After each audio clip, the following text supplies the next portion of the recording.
Hello everyone. आज हम लोग डिस्कस करने जा रहे हैं topic session trial. Session trial as an topic हमारे लिए काफ़ी हमारे एग्जाम पॉइंट ऑफ व्यू से काफ़ी इंपॉर्टेंट टॉपिक है। एज इससे काफ़ी क्वेश्चंस निकलते हैं प्री के लिए भी प्लस मेंस के लिए भी। सेशन ट्रायल स्टार्ट करने से पहले हमें ये पता होना चाहिए कि कहाँ फॉल सीआरपीसी में कहाँ पर दिया हुआ है। तो सेशन ट्रायल कहाँ है? Chapter 18 of CrPC. कहाँ से कहाँ तक? सेक्शन 225 से 237 तक। ठीक है। अच्छा, ये सेशन कोर्ट ऑफ सेशन में ट्रायल कैसे कंडक्ट किया जाता है, कैसे उसका क्या प्रोसीजर है, उसको समझने से पहले it is very important to know कि कोर्ट ऑफ सेशन में केस कैसे जाता है। ठीक है। तो हमें एक सेक्शन मालूम है, सेक्शन 190। सेक्शन 190 ऑफ सीआरपीसी क्या बात करता है? कॉग्निजेंस की बात करता है। कॉग्निजेंस कौन ले सकता है? कॉग्निजेंस ले सकता है magistrate of first class and magistrate of second class if specially empowered bye CJM. ठीक है। तो इसका ये मतलब हुआ, यहाँ पे दो लोगों को स्पेसिफिकली लिख दिया गया है, तो इसका ये मतलब हुआ कि कोर्ट ऑफ सेशन का तो नाम नहीं है, मतलब कोर्ट ऑफ सेशन क्या है? कोर्ट ऑफ सेशन आपका कॉग्निजेंस नहीं ले सकता है। तो उसके पास केस कैसे जाएगा?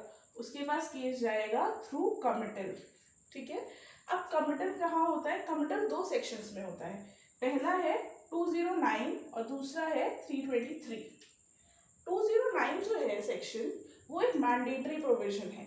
मैंडेटरी मतलब कि जो भी case as per schedule exclusively triable by court of session होगा, उसे आपको मजिस्ट्रेट को कमिट करना इज नेसेसरी। ठीक है। और 323 क्या कहता है? 323 कहता है ought to be. Ought to be का मतलब हुआ अगर मजिस्ट्रेट को वाइल ट्राइंग द केस ऐसा लगता है कि केस को कोर्ट ऑफ सेशन को ट्राई करना चाहिए था, तो वो केस को मजिस्ट्रेट को केस को कोर्ट ऑफ सेशन को कमिट कर सकती है। ठीक है। तो ये क्या है? ये एक डिस्क्रिशनरी प्रोविजन है। ये एक 209 क्या है? मैंडेटरी प्रोविजन है और 323 डिस्क्रिशनरी प्रोविजन है। ठीक है। अब जैसे 209 है, मतलब इसका एक एक्सेप्शन भी है 209 का। वो क्या है? दो है ये सेक्शंस, 191 क्लॉज 2 और 319। इन दोनों सेक्शंस में court of session direct cognizance लेता है। चलिए, अब हमें ये पता चल गया कि कोर्ट ऑफ सेशन के पास कैसे केस जाता है, वो कमिटल के थ्रू जाता है। अब इसका प्रोसीजर स्टार्ट करते हैं। देखिए, सबसे पहले सेक्शन 225 है। सेक्शन 225 क्या है? ये एक डिक्लेरेटरी प्रोविजन है।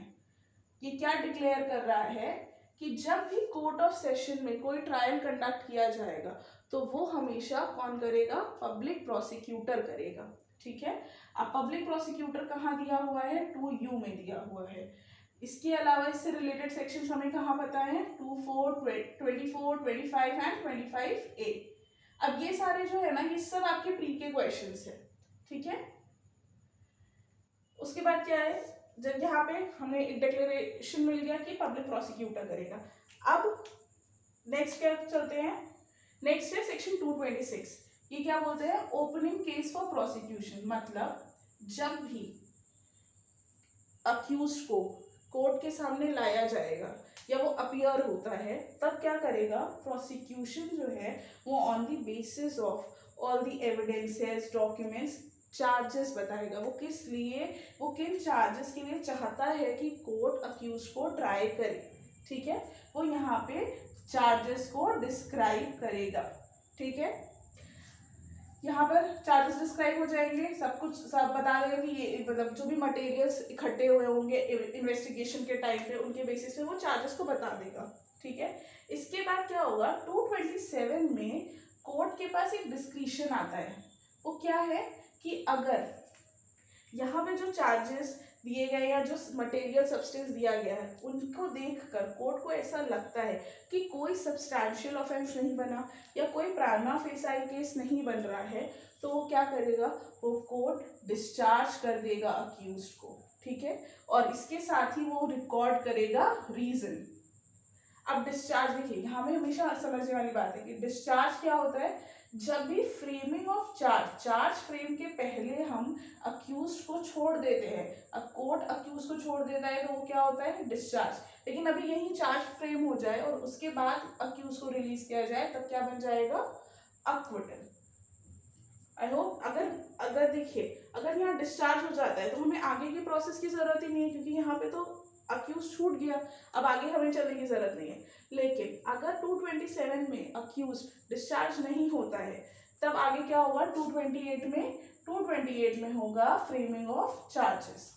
अब फ्रेमिंग ऑफ चार्जेस में क्या हो में है, देखिए आपके बैराक में दिया हुआ है, 2 सब क्लॉजेस है इसके, काफी इंपॉर्टेंट है। तो इसमें क्या होगा कि फ्रेमिंग ऑफ चार्ज करेगा कोर्ट ऑफ सेशन। अगर case exclusively tribal bye court of session है तो चार्ज फ्रेम कर लेगा और आगे बढ़ जाएगा।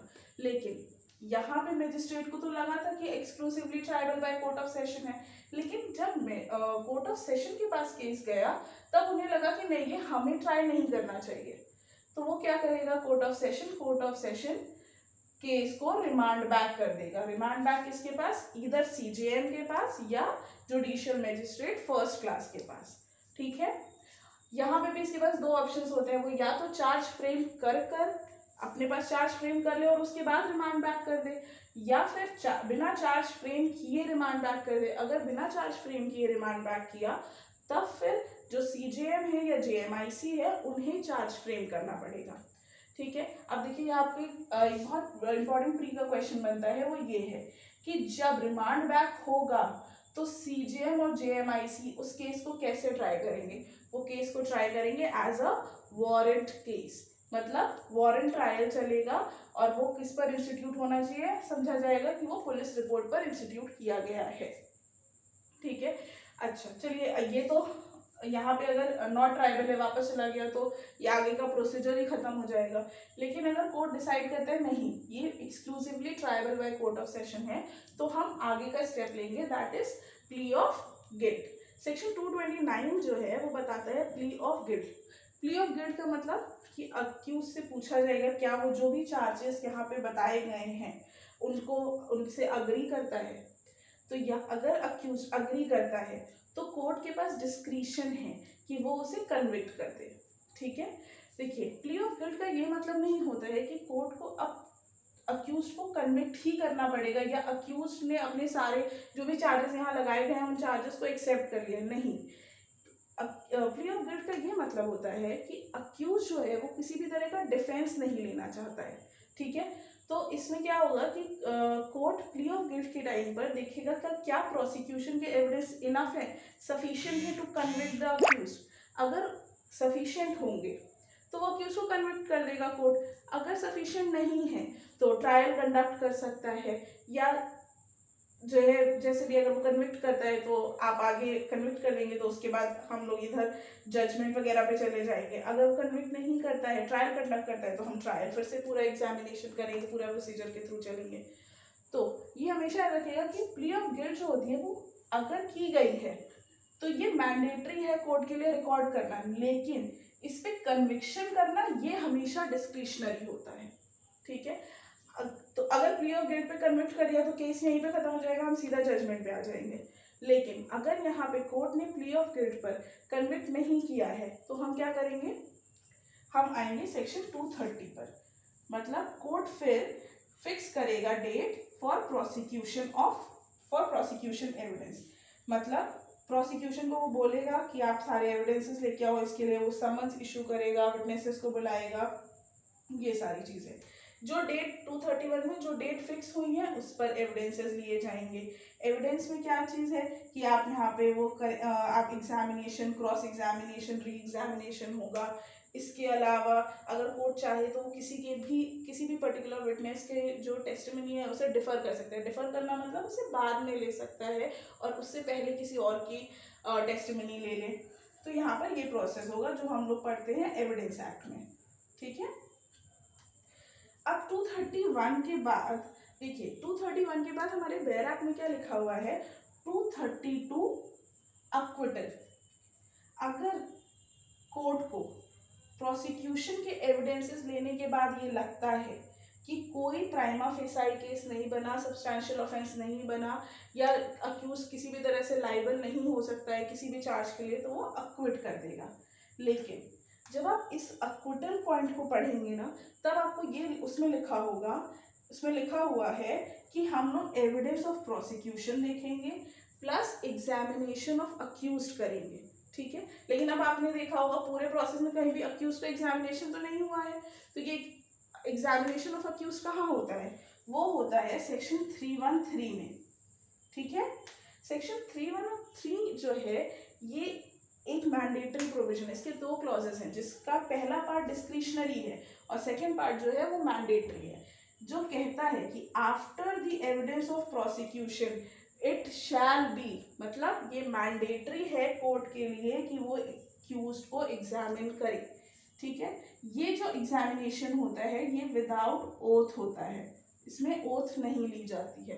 क्यों, देखिए इसका पर्पस मेन क्या है कि जो अक्यूज है उसी को सबसे बेटर पता हो सकता है कि क्या सर्कमस्टांसेस थे, तो कोर्ट एक उसे ऑप्शन देता है, कोर्ट एक उसे फैसिलिटी देता है कि आपके जो आपको कहना है, जो अक्यूज कहना चाहता है रिगार्डिंग द चार्जेस, वो यहाँ पर कह सकता है। तो उसके लिए जो कोर्ट है वो कुछ भी क्वेश्चंस पूछ सकता है या एग्जामिन कर सकता है, कह सकता है कि जो तुम्हें पता है वो सिर्फ बता दो, इस तरीके से, ठीक है। ये बहुत इंपॉर्टेंट सेक्शन है हमारा।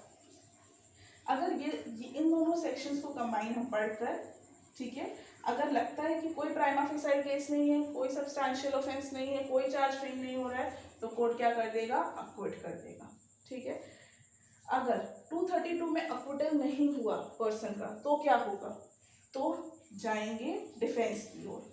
233 में कोर्ट जो है डिफेंस को सुनेगा, यहाँ पर अक्यूज्ड के पास अपॉर्चुनिटी होगी, जैसे विटनेस, जैसे प्रोसिक्यूशन के पास अपॉर्चुनिटी थी वैसे अब डिफेंस के पास अपॉर्चुनिटी होगी, और डिफेंस ये अपने सारे विटनेसेस और एविडेंसेस लेकर आएगा, ठीक है, और उसे रिकॉर्ड में रखा जाएगा। इसके अलावा समन्स इशू किए जाएंगे, लेकिन समन्स यही देख के इशू किए जाएंगे कि कहीं पर कोर्ट की प्रोसीडिंग्स को डिले करने या वेक्सेशियस क्लेम्स तो नहीं है, तो इन्हें देखा जाएगा, ठीक है। यहाँ पे डिफेंस देने के बाद क्या होगा, अब प्रोसिक्यूशन का एविडेंस आ गया और डिफेंस का भी आ गया एविडेंस, तब क्या होगा, आर्ग्यूमेंट होगी। आर्ग्यूमेंट जो भी यहाँ पे केस, जो भी पॉइंट था, पॉइंट ऑफ लॉ या पॉइंट ऑफ फैक्ट जो भी होगा, उसके ऊपर आर्ग्यूमेंट्स होंगे और उसके बेसिस पे कोर्ट जजमेंट देगा। अब जजमेंट में क्या हो सकता है, कन्विक्शन हो सकता है या अक्विटल हो सकता है। अक्विटल हो गया तो प्रोसेस ही खत्म है, लेकिन अगर कन्विक्शन होता है तो कन्विक्शन जब होगा तो कोर्ट को हियरिंग अपॉन सेंटेंस करना पड़ेगा, ठीक है। देखिए हियरिंग अपॉन सेंटेंस तब करना जरूरी है जब पर्सन 360 CRPC मतलब प्रोबेशन ऑफ ऑफेंडर्स में उसको किसी तरह का रिलीफ नहीं मिल रहा होगा, तो हियरिंग ऑफ अपॉन सेंटेंस करना मैंडेटरी प्रोविजन बन जाता है।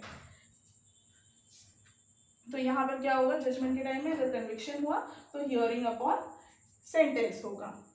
अब हियरिंग अपॉन सेंटेंस क्यों इंपॉर्टेंट होता है, वो इंपॉर्टेंट है आपके इस सेक्शन के लिए, प्रीवियस कन्विक्शन के लिए, क्योंकि अगर यहाँ पर अक्यूज जो है वो प्रीवियसली कन्विक्टेड होगा तो उसे इनहांस पनिशमेंट मिल सकती है, तो उस इनहांस पनिशमेंट को के रिगार्डिंग प्रोसीडिंग करने के लिए ज़रूरी है कि यहाँ पे हियरिंग अपॉन सेंटेंस किया जाए, ठीक है।